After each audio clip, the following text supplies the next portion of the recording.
नमस्कार, मैं जूली तिवारी हर समय आपके साथ न्यूज चैनल में आपका स्वागत है। तो चलिए नजर डालते हैं आज के कुछ मुख्य समाचारों पर। गरीबों की अर्जियों पर अंबरनाथ नगर परिषद की अनदेखी, जनता का गुस्सा फूटा।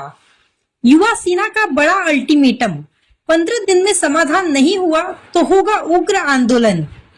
मुफ्त चश्मे और कान की मशीन देने की योजना थी, लेकिन प्रशासन ने रोका आंदोलन। अब फैसला नगर परिषद के हाथ में, 15 दिनों में कार्रवाई होगी या फिर जनता सड़कों पर उतरेगी। अंबरनाथ नगर परिषद को मिला 15 दिन का अल्टीमेटम, समस्या हल नहीं हुई तो होगा बड़ा आंदोलन। अंबरनाथ नगर परिषद में गरीबों और जरूरतमंदों की अर्जियों को अनदेखा करने का मामला तूल पकड़ता जा रहा है। जनता की शिकायतें अब बर्दाश्त के बाहर हो गई है और इसी के खिलाफ आज युवा सेना के विकास हेमराज सोमेश्वर और राहुल हेमराज सोमेश्वर अपने दल बल के साथ नगर परिषद पहुंचे।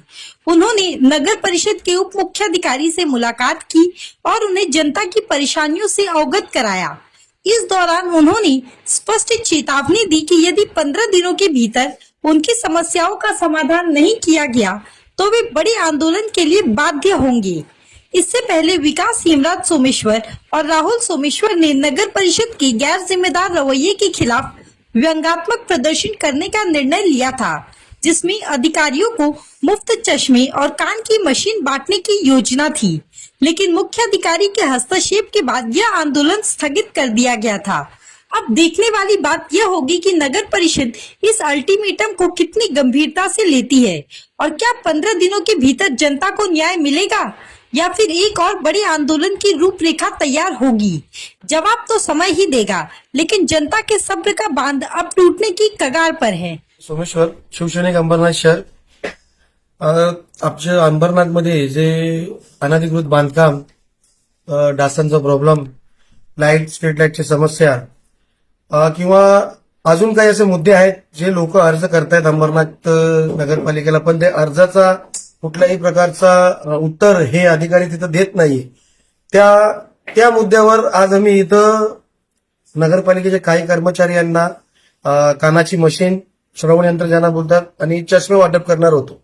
पण सीओ साहेबांचा काल रात्री फोन आला, संके साहेबांचा काल रात्री फोन आला। त्या फोनवर ते बोलले की तुम्ही येऊन चर्चा करा, जर चर्चानी मार्ग सुटत नसेल तर तुम्ही तुमचा मोर्चा घेऊ शकता। तर त्यांचा फोनचा मान देऊन, त्या शब्दाचा मान देऊन आज आम्ही मोर्चा न घेता बसून चर्चा केलेली आहे आणि साहेबांनाही असं सांगितलं की येणाऱ्या 15 दिवसामध्ये जर ते चित्र बदलले नाही तर मी जो माझा जो आंदोलन होता तो मी स्थगित केला होता, ते आंदोलन मागे घेतला नव्हता, ते 15 दिवसानंतर परत मी तो आंदोलन घेणार। अनधिकृत बांधकाम मध्ये शहरामध्ये आज पुढेही बघितलं तर जे श्रमिक लोक आहेत, श्रीमंत लोक आहेत, जे अटेल पटेल आहेत, नेते मंडळी आहेत, काही त्या लोकांनी जर घर बांधले किंवा 1+1 केलं त्याच्यावर कुठल्याही प्रकारची कारवाई हे तोडफोडवाले जे करत नाही। पण एखादा गरीब माणूस, एखादा गोरगरीब जर फक्त पत्रे जरी खोलले तर यांची मिलिटरी सारखे तिथं फौज पोहोचून जाते। तर हे कुठेतरी चुकीचं आहे, कुठेतरी थांबायला पाहिजे।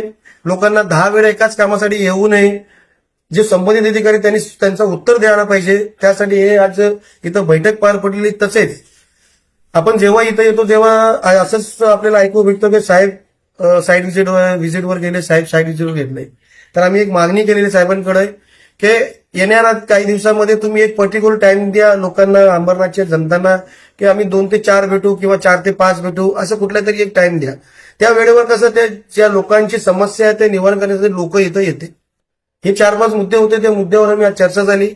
चर्चावर सीओ साहेबांचं असं म्हणणं आहे की आपण येणाऱ्या 10-12 दिवसामध्ये ते सगळं काही प्रॉब्लेम सॉल्व्ह करू। तर साहेबांचा आज मान ठेवून आज आम्ही इथून परत जातोय। पण जर 12-15 दिवसामध्ये हे जर काम झालं नाही तर आम्ही मोर्चाचा आंदोलन का आयोजन करना है। जय हिंद, जय महाराष्ट्र। तो आज के लिए बस इतना ही। कल फिर मिलेंगे इसी समय इसी चैनल पर। तब तक के लिए मुझे दीजिए इजाजत। धन्यवाद।